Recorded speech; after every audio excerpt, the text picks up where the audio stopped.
اعوذ باللہ من الشیطان الرجیم بسم اللہ الرحمن الرحیم اللہم صلی علی سیدنا و مولانا محمد وعلی آل سیدنا و مولانا محمد وبارک وسلم۔ فراق اور وصل میں فرق نہیں۔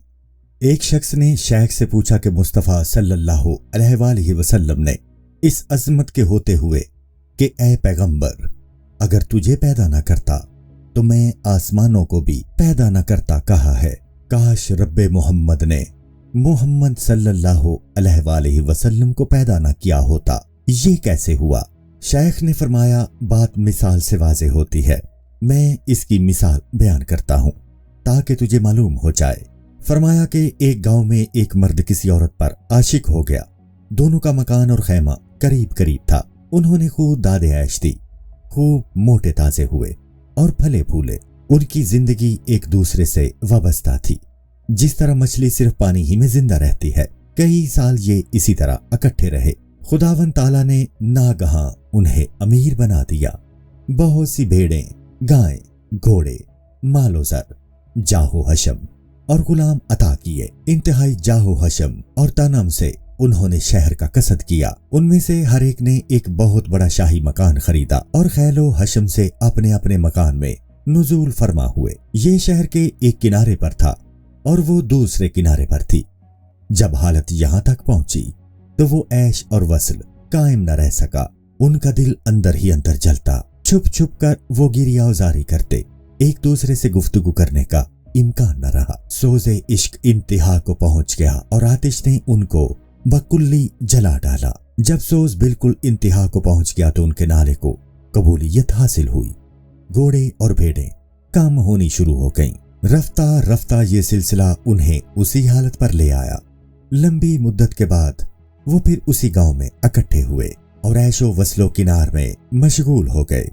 فراق کی تلخی کو انہوں نے یاد کیا تو آواز آئی کہ کاش رب محمد نے محمد صلی اللہ علیہ وآلہ وسلم کو پیدا نہ کیا ہوتا۔ جب محمد صلی اللہ علیہ وآلہ وسلم کی جان عالم قدس میں تنہا تھی تو وہ وصل حق سے برابر تھی۔ وہ اس دریائے رحمت میں مچھلی کی طرح غوطے کھاتی تھی۔ ہر چند کے اس دنیا میں آپ کو پیغمبری کا مقام، خلقت کی رہنمائی، عظمت، بادشاہی، شہرت اور صحابہ نصیب ہوئے۔ جب آپ پہلے عیش کی طرف دوبارہ لوٹے تو کہا کہ اے کاش میں پیغمبر نہ ہوتا اور اس دنیا میں نہ آتا، کیونکہ اس وصال مطلق کے مقابلے میں یہ سب ایک بوجھ اور عذاب اور مصیبت ہے۔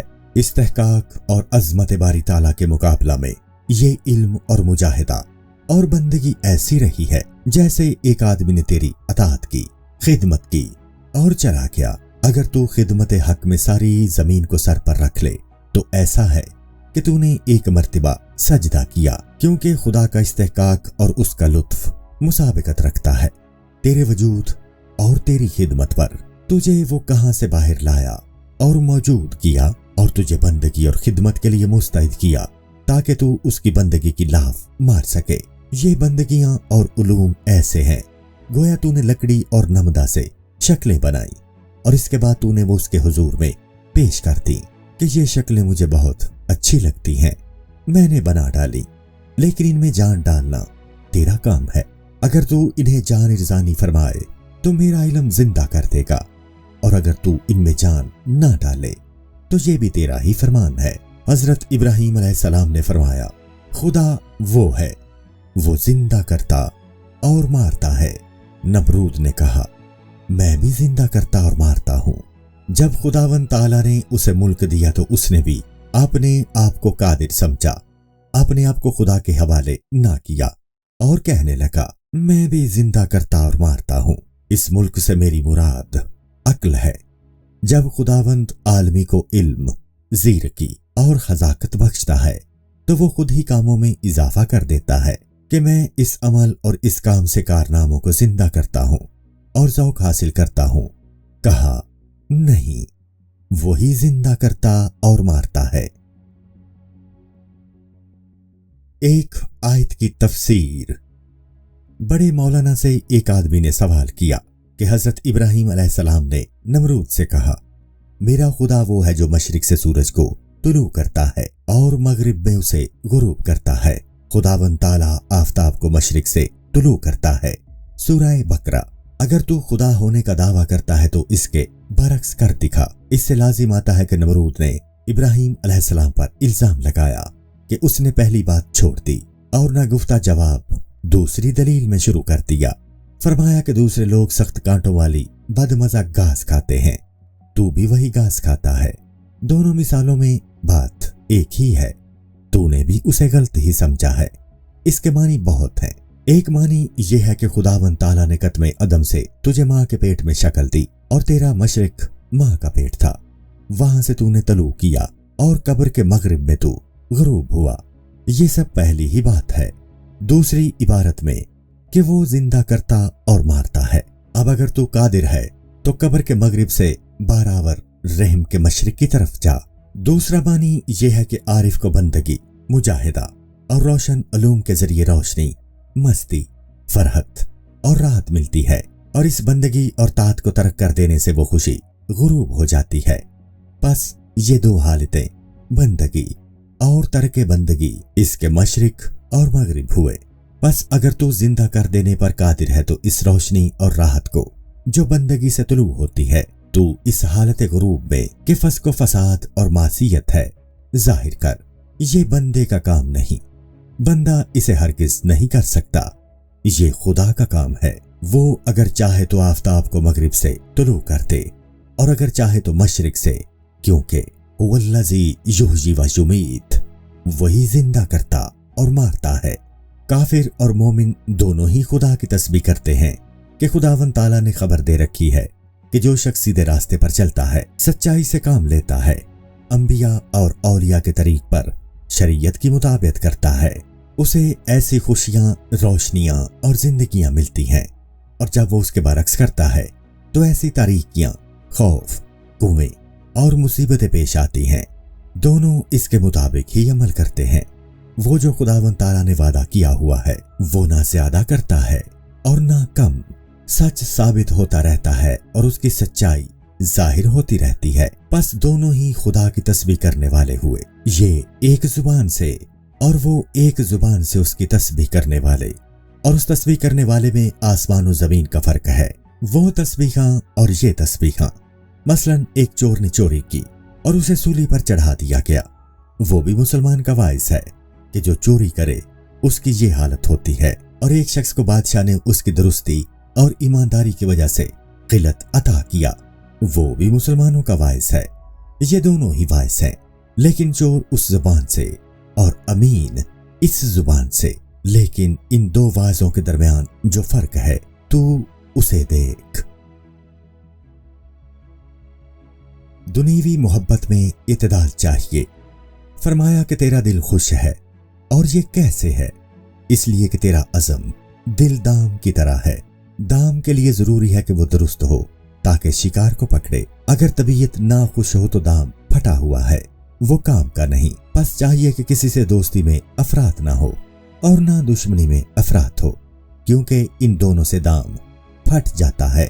मयाना रवि इख्तियार करनी चाहिए। ये दोस्ती जिसकी अफरात नहीं होनी चाहिए, माँ सिवा से दोस्ती है। लेकिन खुदावंद ताला के बारे में कोई अफरात सूरत पजीर नहीं होती। इस जहत में मोहब्बत जितनी ज्यादा हो अच्छी है, इसलिए कि माँ सिवा से मोहब्बत जब इफरात इख्तियार करती है तो ये बात याद रखनी चाहिए कि खलकत गर्दिश करने वाले आसमान के ताबे है और घूमने वाला आसमान फिरता रहता है और खलकत के हालात भी बदलते रहते हैं। बस जब किसी से दोस्ती में अफरात होती है तो वो हमेशा उसके लिए नेकी और बड़ाई चाहता है, और ये दुश्वार है। बस तबीयत मशूश हो जाती है, और जब दुश्मनी अफरात में होती है तो हमेशा उसकी बदबख्ती और निकबत चाहता है, और घूमने वाला आसमान गर्दिश करता है और उसके हालात भी बदलते रहते हैं। किसी वक्त ये हालात मसूद होते हैं और किसी वक्त मनहूस। ये कि वो हमेशा मनहूस रहें ऐसा नहीं होता। बस तबीयत मशूश हो जाती है, लेकिन खुदा ताला से मोहब्बत तमाम दुनिया में और तमाम खलकत में आतिश परस्तों, यहूदियों, ईसाइयों और जुमला मौजूदात से छुपी हुई है। कोई अपने मौजद को इस तरह दोस्त नहीं रखता, इसमें दोस्ती छुपी हुई है। मवाने इसे हिजाब में रखते हैं। जब मवाने उठ जाते हैं तो मोहब्बत जाहिर हो जाती है। मौजूदात का तो क्या कहना, अदम भी इस तवक्को पर जोश में रहता है कि उसे अदम से मौजूद किया जाए। ये ऐसा ही है कि 4 आदमी एक बादशाह के हुजूर में सफ बांधे खड़े हैं। उनमें से हर शख्स चाहता है और इंतजार में है कि बादशाह मनसब को उससे मखसूस कर दे, और उनमें से हर आदमी दूसरे से शर्मिंदा है क्योंकि उसकी तवक्को दूसरे के मुनाफी है। बस अदम सफ बस्ता खुदा के हुजूर में खड़े हैं कि हमें हस्त कीजिए, और खुदा से अपने इजाद का सबक पढ़ते हैं। बस वो एक दूसरे से शर्मिंदा हैं। अब जबकि अदम की ये हालत है तो मौजूदात की क्या कैफियत होगी। हर शय खुदा की तस्बीह और हम्द करती है, इसमें ताज्जुब नहीं। ताज्जुब इसमें है कि हर ला शय उसकी तस्बीह और हम्द करती है। कुफ्र का वजूद भी जरूरी है। तर्जुमा शेर। कुफ्र और दीन दोनों ही तेरे रास्ते में दौड़ रहे हैं और कहते जाते हैं खुदा वाहिद है, उसका कोई शरीक नहीं। इस घर की बिना गफलत से है और अजसाम और आलिम का सब कवाम गफलत से है। ये जिस्म जो फलता फूलता है ये भी गफलत ही से है, और गफलत कुफ्र है, और कुफ्र के वजूद के बगैर दीन मुमकिन है। इसलिए कि दीन तर्के कुफ्र है। बस चाहिए कि एक कुफ्र हो जिसे तर्क किया जा सके। बस हर दो एक ही चीज है, क्योंकि ये उसके बगैर नहीं और वो उसके बगैर नहीं। ये एक दूसरे का लाजमी जुज़्व है और इनका एक ही खालिक है, क्योंकि अगर इनका खालिक एक ना होता तो ये अलहदा अलहदा जुज़्व होते। इसलिए कि तू जो चीज पैदा करता है वो अलहदा अलहदा जुज़्व होते हैं। बस जब खालिक एक है तो वो वहदाहू ला शरीक हुआ। ये आफताब हकीकी आफताब की फरा है। कहने लगे कि सैयद बुरहानुद्दीन बात खूब करता है, लेकिन बातों में सनाई के शेर बहुत ले आता है। फरमाया ऐसा होता है कि कह देते हैं आफताब अच्छा है, लेकिन वो रोशनी देता है, ये उसमें ऐब है। सनाई के अशार का इस्तेमाल इन बातों को वाज़ेह करने के लिए है। चीजों को आफताब ही दिखाता है और आफताब के नूर ही में देखा जा सकता है। आफताब के नूर का मकसद ये है कि चीजें दिखाए।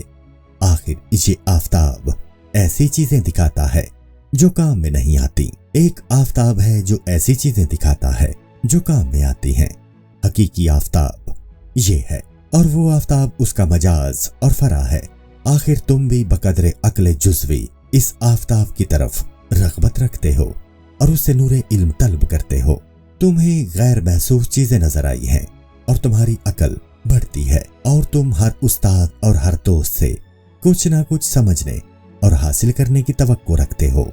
बस हमने समझ लिया जाहिरन आफताब के अलावा एक दूसरा आफताब है जिससे हकाइक और मानी का इंकिशाफ होता है, और ये इल्म जुज़वी जिसकी तरफ तू गुरेज करता है और जिससे तू खुश होता है, इस बड़े इल्म की फरा और अक्स है। ये परतो उस बड़े इल्म और असली आफताब के मुतल्लिक तुझे पढ़ाता है कि ये लोग कुरान को सुनकर उसकी तरफ से ऐसे बेपरवाह हैं कि गोया उन्हें कहीं बहुत दूर से पुकारा जा रहा है। तू इस इल्म को अपनी तरफ खींचता है। वो कहता है कि मैं इस जगह नहीं समाता, तू इस जगह देर से पहुंचता है। मेरा यहाँ समाना नामुमकिन है और उस जगह तेरा आना मुश्किल है। नामुमकिन की तकवीन नामुमकिन है, लेकिन मुश्किल की तकवीन नामुमकिन नहीं है। बस अगरचे मुश्किल है तो कोशिश कर ताकि तू बड़े इल्म से पैवस्त हो जाए, और ये तवक्को न रख कि वो यहाँ समा जाए, क्योंकि ये नामुमकिन है। और इसी तरह अगनिया खुदावन ताला की मोहब्बत गना से पैसा पैसा और हब्बा हब्बा जमा करते हैं, यहाँ तक कि परतवे गना से उन्हें गना की सिफ्त हासिल हो जाती है। गना का परतव कहता है मैं तुम्हें पुकारता हूँ, उस बड़े गना से तुम मुझे इधर क्यों खींचते हो? मैं इस जगह नहीं समाता, तुम इस गना की तरफ आओ। حاصل کلام یہ ہے کہ اصل چیز عاقبت ہے، عاقبت اچھی ہو۔ اچھی عاقبت کی یہ مثال ہے کہ وہ درخت جس کی جڑ اس روحانی باغ میں مضبوط ہو اور اس کی شاخیں، ٹہنیاں اور پھل کسی دوسری جگہ لٹکتے ہوں اور اس کے پھل گر رہے ہوں، آخر ان پھلوں کو اس باغ میں لے آتے ہیں کیونکہ جڑ اس باغ میں ہے۔ اور اگر اس کے برعکس ہو تو اگرچہ تسبیح و تحلیل کریں، جب اس کی جڑ اس دنیا میں ہے اس کے پھل بھی اسی دنیا میں لے آتے ہیں۔ اور اگر دونوں ہی اس باغ میں ہوں، نورن علی نور۔ شیخ سے دوستی۔ اکمل الدین نے کہا، میں مولانا کا عاشق ہوں اور ان کے دیدار کی آرزو رکھتا ہوں۔ مجھے اپنی آخرت یاد نہیں آتی۔ ان اندیشوں اور مقاصد کے بغیر میں مولانا کو دوست رکھتا ہوں۔ ان کے جمال سے مجھے آرام حاصل ہوتا ہے اور ان کی عین صورت اور ان کے خیال سے مجھے لذت حاصل ہوتی ہے۔ فرمایا، اگرچہ آخرت اور خدا کا خیال دل میں نہیں آتا، لیکن دوستی میں وہ سب مثمر ہے اور ہے۔ ایک مشوقہ رقاصہ نے خلیفہ کے سامنے 4 تارا بجایا۔ خلیفہ نے کہا، اے عورت، تیرے ہاتھ میں تیرا ہنر ہے۔ عورت نے کہا، میرے پاؤں میں۔ اے رسول کے خلیفہ، میرے ہاتھوں میں خوشی اس لیے ہے کہ اس میں پاؤں کی خوشی مثمر ہے۔ بس اگرچہ مزید تفصیل کے ساتھ آخرت کو یاد نہیں کرتا، لیکن شیخ کو دیکھنے اور فراق شیخ سے ڈرنے میں اسے جو لذت آتی ہے، یہ اس ساری تفصیل کی ضامن ہے اور وہ سب اس میں مثمر ہے۔ جیسے کو بیٹے کو یا بھائی کو نوازتا ہے اور دوست رکھتا ہے، تو اگرچہ فرزندمی، اخوت، امید وفا، رحم و شفقت اور محبت اور دوسرے نفع جن کی امید خویش و اقارب کو ایک دوسرے سے ہوتی ہے اس کے خیال میں نہیں آتے، لیکن یہ سب تفصیل ان کے باہمی تعلق میں مثمر ہوتی ہے۔ یہ ایسے ہی ہے جیسے لکڑی میں ہوا مثمر ہے، لکڑی خواہ مٹی میں ہو یا پانی میں، کیونکہ اگر اس میں ہوا نہ ہو تو آگ کو اس سے کوئی کام نہ ہو، اس لیے کہ ہوا آگ کا چارہ ہے اور آگ کی زندگی ہے۔ کیا تو نہیں دیکھتا کہ وہ نفق سے زندہ ہوتی ہے؟ لکڑی خواہ پانی اور مٹی ہی میں ہو، ہوا اس میں پوشیدہ ہوتی ہے۔ اگر اس میں ہوا چھپی نہ ہو تو لکڑی پانی کی سطح پر نہ آئے۔ یہ اسی طرح ہے جیسے تو بات کرتا ہے۔ اس بات کے لوازم کئی ہیں، عقل اور دماغ اور لب و دہن اور کام و زبان اور جسم کے تمام اجزاء جو اعضائے رئیسہ ہیں اور افلاک کے ارکان و طبائع اور 100,000 اسباب جن سے یہ دنیا قائم ہے، تاکہ تو عالم صفات تک پہنچے اور پھر اس کے بعد اس ذات تک۔ بائیں ہمہ یہ معنی بات سے ظاہر نہیں ہو سکتے، جیسا کہ ذکر ہو چکا ہے۔ یہ ظاہر نہیں ہوتا کہ یہ سب چیزیں سخن میں پوشیدہ ہیں۔ مستعار سرکشی۔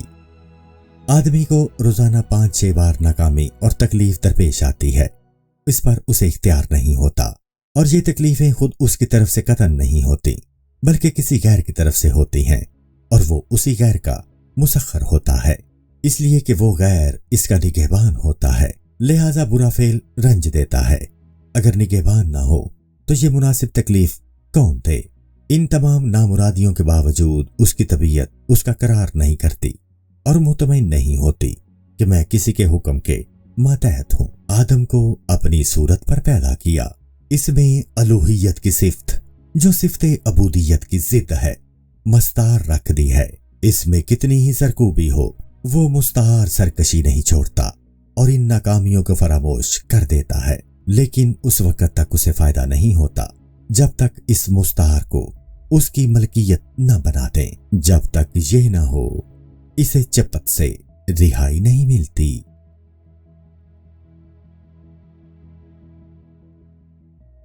ایک عقدۂ دل کی کشود۔ ایک عارف نے کہا، میں ایک گلخن میں گیا تاکہ میرے دل کی کشود ہو، کیونکہ گلخن بعض اولیاء کی گریز کر رہی ہے۔ میں نے دیکھا کہ گلخن کے مالک کا ایک شاگرد ہے، اس نے کمر باندھ رکھی ہے اور کام کر رہا ہے۔ مالک اسے کہتا ہے، یہ کر اور وہ کر۔ شاگرد بڑی پھرتی سے کام کرتا۔ مالک کو اس کی چستی اور فرما برداری بہت پسند آئی۔ بولا، ہاں اسی طرح چست رہ، اگر تو ہمیشہ پھرتیلا رہا اور ادب سے کام لیتا رہا تو میں اپنا مقام تجھے سونپ دوں گا۔ और तुझे अपनी जगह बिठाऊंगा। मुझे हंसी आ गई और मेरे दिल का उकदा खुल गया। मैंने देखा कि इस दुनिया के तमाम रऊसा अपने नौकरों के मुतालिक इसी सिफ्त से मुत्तसिफ हैं। खुदा हर शय पर कादिर है। कहा वो नजूमी कहता है, तुम्हारा दावा है कि जिन अफलाक और कुराए खाकी को मैं देखता हूं उनसे बाहर कोई चीज मौजूद है। मेरे सामने उनके बाहर कोई चीज नहीं है, और अगर वो है तो मुझे दिखाओ कहां है। फरमाया कि सवाल इब्तिदा ही से फासिद है, इसलिए कि तू कहता है दिखाओ वो कहां है और उसकी कोई जगह नहीं है, और इसके बाद आ और बता कि तेरा इतराज कहां है और किस जगह में है। वो जुबान में नहीं है, सीना में नहीं है। इन सब को रेशा रेशा टुकड़े टुकड़े और जर्रा जर्रा करते देख के इस इतराज और फिक्र को तू इन सब में कहीं पाता है। बस हमने समझ लिया कि तेरे फिक्र की कोई जगह नहीं है। जब तू अपने फिक्र की जगह को ना समझा तो फिक्र को पैदा करने वाले की जगह को क्यों कर समझ सकता है। इतने हजार अफकार और हालात तुझ पर वारिद होते हैं, वो तेरे हाथ में नहीं है, वो तेरे मकदूर में नहीं है, तेरे महकूम नहीं है। और अगर उनके तलू होने के मुकाम को तू जाने कि वो कहां है तो उन्हें ज्यादा करते। इन तमाम चीजों की गुजरगाह तू है, और तुझे खबर नहीं है कि कहां से आती हैं और कहां जाती हैं और क्या करेंगी। जब तू अपनी हालत के मुतालिक मतला होने से आजिज है तो तू किस तरह तवक्को रखता है कि अपने खालिक के मुतालिक मुत्तला हो। बेसवा कहती है कि वो आसमान में नहीं है। ऐ कुतिया, तू कैसे जानती है कि नहीं है? हाँ, तूने आसमान का चप्पा चप्पा छान मारा है। इसके बाद तवज्जो देती है कि उसमें नहीं है। अपनी बेसवा को जिसे तू घर में रखता है तू नहीं जानता, तो आसमान को तू कैसे जानेगा? अरे तूने आसमान और सितारों का नाम सुन लिया है और अफलाक की बातें करने लग गया है। अगर तुझे आसमान की इत्तिला होती या तो आसमान की तरफ गया होता तो ये हर्जा सराई न करता। ये जो हम कहते हैं कि खुदा आसमान पर नहीं है, इससे ये मुराद नहीं कि वो आसमान पर नहीं है, मतलब ये कि आसमान उस पर मुहीत नहीं है, बल्कि वो आसमान पर मुहीत है। वो बेचूनो चगूना है।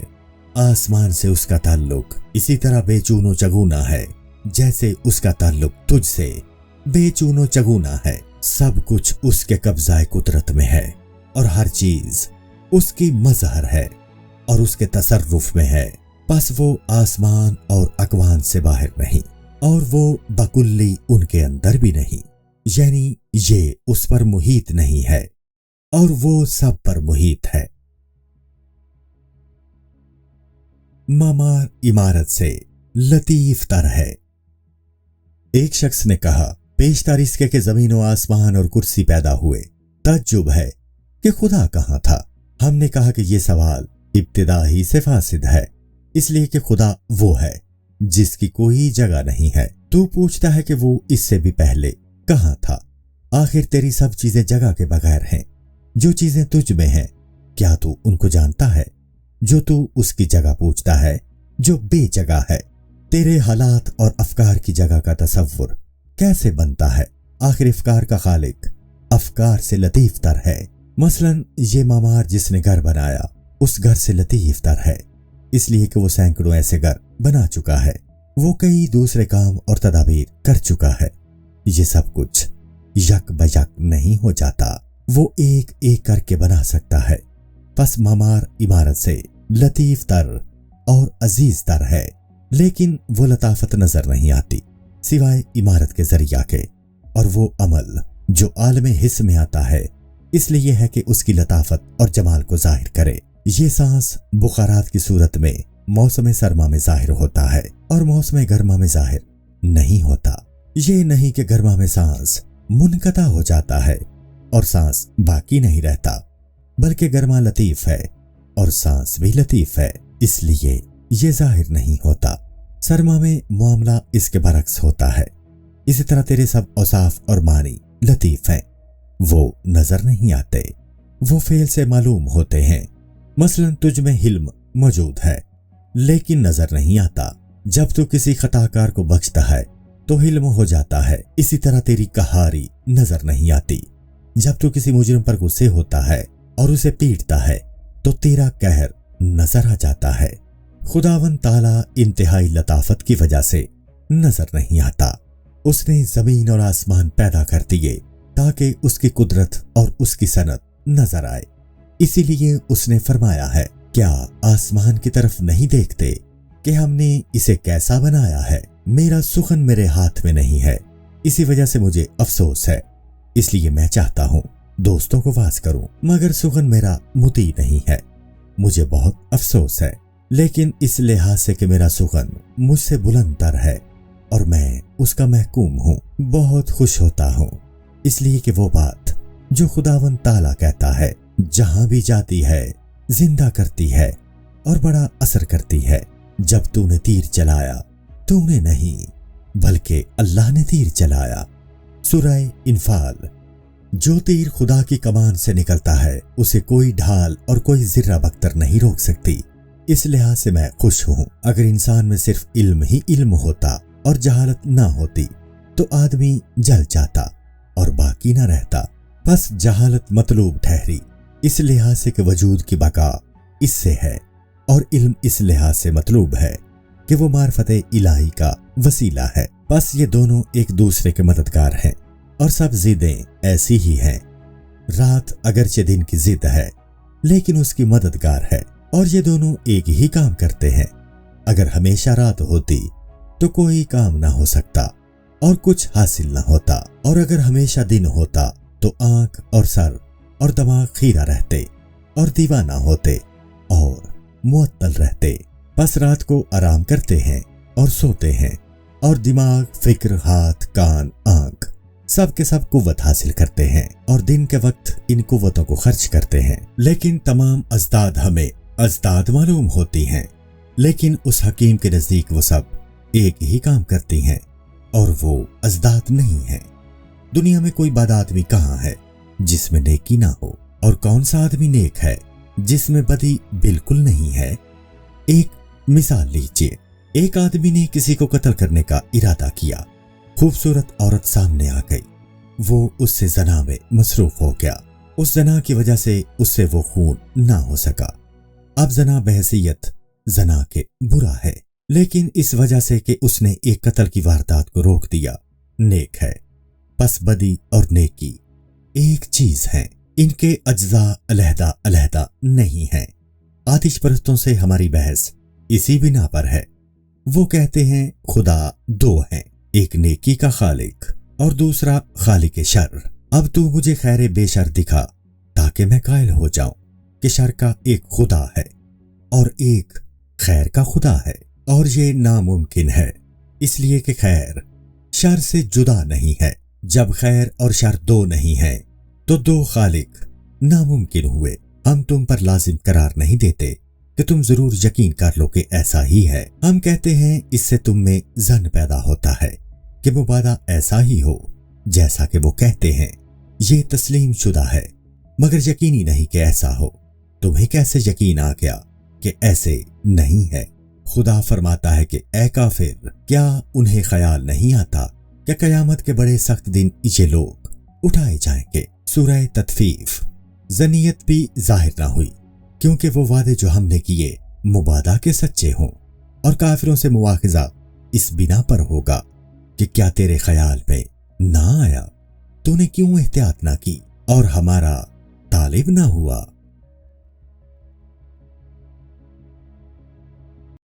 अस्सलामुअलैकुम। पूरी किताब देखने के लिए हमारे YouTube चैनल सूफी समा की प्लेलिस्ट में जाएं। यहाँ आपको मुख्तलिफ बुजुर्गों की किताबें मिलेंगी, और जो किताब पूरी ना हुई उस पर काम तेजी से हो रहा है और रेगुलर बेसिस पर अपलोड होती रहती हैं। आपसे गुजारिश है कि आप हमारे YouTube चैनल को सब्सक्राइब कर लें और बेल नोटिफिकेशन पर क्लिक कर लें ताकि हमारी आने वाली किताबें आपको मिलती रहें। जज़ाकुल्लाहु खैर।